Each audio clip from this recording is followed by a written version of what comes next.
When James Gunn's Superman film hit cinemas this summer, there was a brief but intense discussion about Gunn's take on Superman being the immigrant experience. Some people were outraged, apparently forgetting that being an immigrant is literally baked into Superman's origin story. But no version leans harder into that undocumented immigrant identity than 2015's Justice League Gods and Monsters, where the hero is as much shaped by the world that rejects him as by his Kryptonian heritage.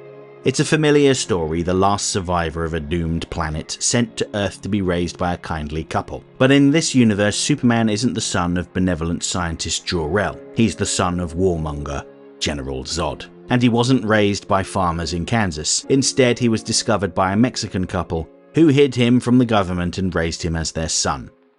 There's no Clark Kent here, no glasses to act as a disguise. He didn't grow up to become a journalist. He worked the fields and lived as a labourer. When he became Superman, a name he gave himself I might add, that became his whole identity.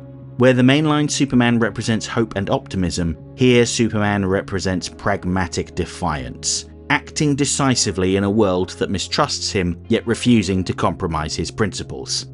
While his civilian name isn't mentioned in the film, the tie-in comics written by Bruce Timm and J.M. DeMatteis reveal that he was named Hernán Guerra. And this name is significant. Hernán means spiritual traveller. Maybe a rough translation could be philosopher, while Guerra means war. And this is a deeply revealing name, almost as on the nose as some of the names given to other DCAU characters like Victor Fries, Harleen Quinzel, and Mary Dahl. This Superman is violent and not afraid to kill evildoers. But at the same time, he believes that he is doing the right thing to help humanity. He sees himself as a saviour. To him, humanity is decent at its core and worth protecting from the worst among them. Yet, his methods carry a brutal finality. He rarely hesitates and never doubts. If they are bad, they're gone. And that certainty reveals a lack of empathy on his part, which is kind of ironic given how much he clearly cares about the people of Earth. This Superman raises the question of nature versus nurture in a way that the mainline Superman does not. He was born of a violent act. Jor-El and Lara had intended to launch their combined DNA to gestate on a new world, but Zod intervened, infusing his DNA with Lara's instead. It's a violation, a brutal act that can be easily interpreted as sexual assault. Zod intended his offspring to continue his legacy, to rule whatever planet he arrived at, but that didn't come to pass. While Superman's backstory is limited in the film, the tie-in comics show us how he had been raised, experiencing prejudice and discrimination firsthand. As a boy, he couldn't understand why he wasn't allowed to use his powers. But he learned a hard lesson in the fragility of humanity when he accidentally paralysed his sister after knocking her out of a tree. He swore off using his powers for years afterwards and only used them when lashing out in anger after getting attacked by some drunken townspeople. They didn't take kindly to his sort doing jobs that none of them had any intention of ever doing, throwing a bottle at his head, and he retaliated by searing them with his heat vision. When the sheriff came to his family's home and demanded retribution, Hernán unleashed his pent-up rage, threatening to crush them with the same kind of tree his sister had fallen from. How's that for some symbolism? Horrified, his father disowned him and Hernán fled. From there he travelled the world looking to discover himself, but ultimately wasn't able to, until he learned of a Mexican crime lord who had kidnapped the daughters of politicians to keep them under his thumb. Hernán slaughtered the cartel members and freed the girls. When one of the children told him that she knew that the Virgin Mary would send someone to save her, Hernán was reminded of his mother's faith and how she had said he was sent from heaven. And like that, the metaphorical scales fell from his eyes and he decided it was time to go home. When he arrived, he found that his mother had passed away, but his father had forgiven him for his outburst. Similarly, his sister had married and started a family of her own with a job and a mortgage. She was living her version of the American dream, coming from nothing and building a life for herself, and this spoke to Hernán. Each experience hammered his Superman identity into shape. He's equal parts savior and executioner. He has demons, but channels them for society's sake. Good people deserved protection, bad people deserved eradication. This is also really well demonstrated in the promotional short Justice League Gods and Monsters Chronicles, Bomb. Here, Metropolis is under attack by what seems to be a hostile force, potentially an alien. Superman rushes to the city's defense and is the only person capable of getting close enough to end the fight. However, once he penetrates the creature's energy field, he learns that the monster is just a scared little boy that had been experimented on by the US government and is unable to control his powers.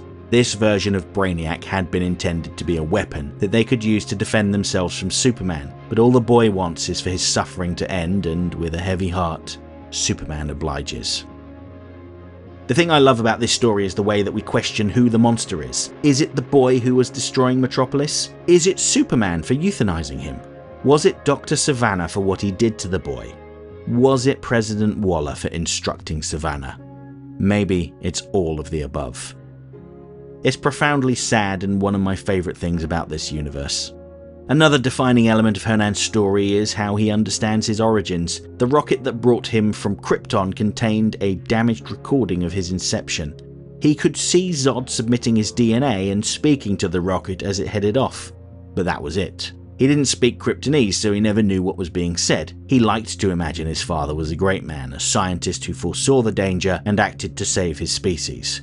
However, towards the film's end, Lex Luthor reveals that he had translated the message and decoded the data within the vessel. He tells Superman the truth, that he was the son of a brutal warlord, the person that had doomed his own planet and civilization. Despite learning that all of his assumptions about where he came from were wrong, this doesn't dampen his spirits. Sure, he's upset that the truth had been hidden from him, but the fact that he was able to get over it fairly quickly and continue protecting the world indicates how little his Kryptonian heritage means to him. No, his Superman identity was too strong, and he wouldn't let something that happened years ago, long before he was born, affect him.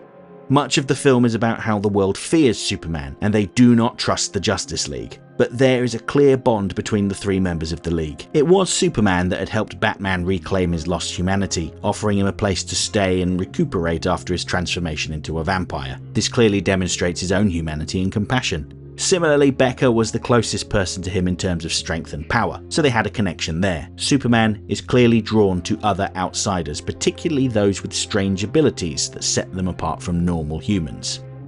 When the world thinks that the Justice League has started murdering the world's greatest minds because they were working on anti-Justice League measures, Superman knows that his team is innocent. They are united, despite the accusations, and work together to try to clear their names.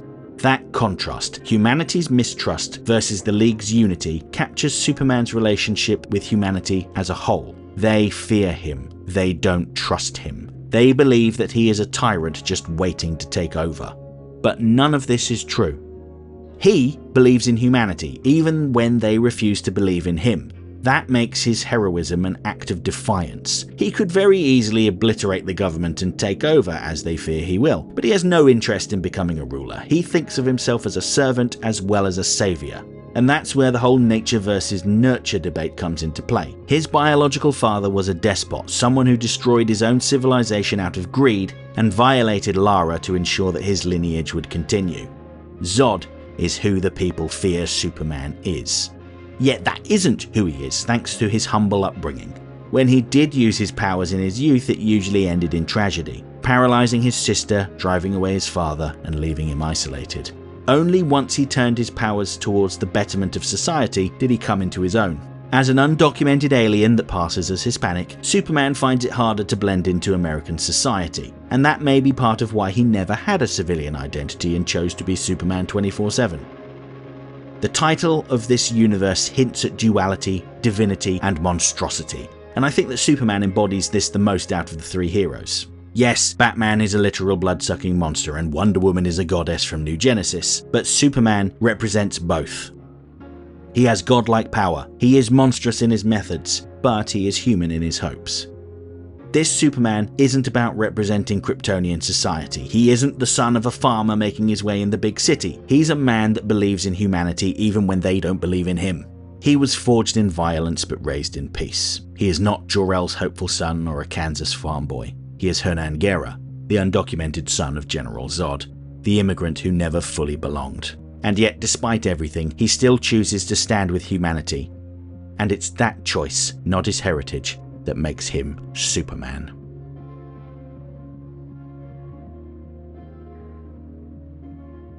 Okay, that's it for this week's essay. If you liked the video, don't forget to like, share, subscribe, leave a comment, tell all your friends about me. You know how YouTube works. If you really enjoyed the video and have the means, please consider making use of the thanks button to send a buck or two my way, because every little helps.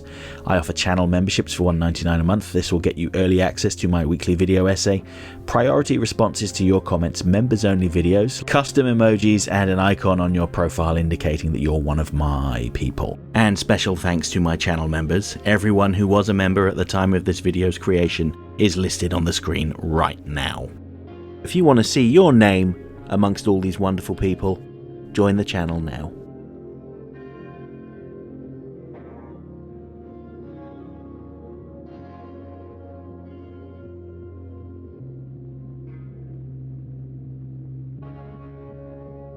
Next time, I'll be back on Friday to talk about one of the most sinister recurring villains from Static Shock, the shadowy leader of the Metabreed, Ebon. And then next Monday I will conclude my look at the characters of Justice League Gods and Monsters by talking about their version of the Caped Crusader, Kirk Langstrom, the Batman. Hope to see you then.